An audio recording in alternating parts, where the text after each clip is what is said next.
बिस्मिल्लाहिर्रहमानिर्रहीम।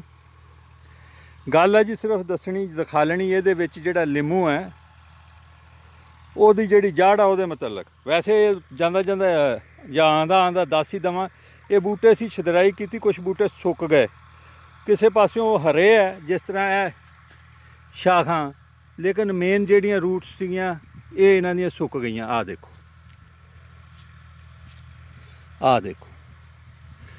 यह हरा सी लेकिन ये हुण लागर नहीं कढ़ रहा सी और यदा फैसला यह किया गया कि इनू रिमूव करके नवा लाता जाए।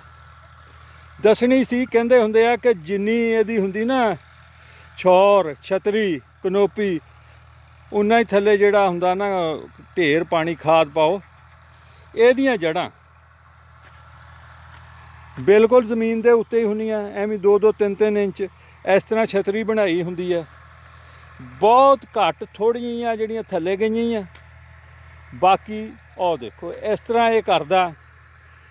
लिमू नूं गोडी डूंगी नहीं करनी चाहिए, वड्डे टप नहीं मारने चाहिए, ये मुतासर हुंदी है, जड़ कट्टी जाती है।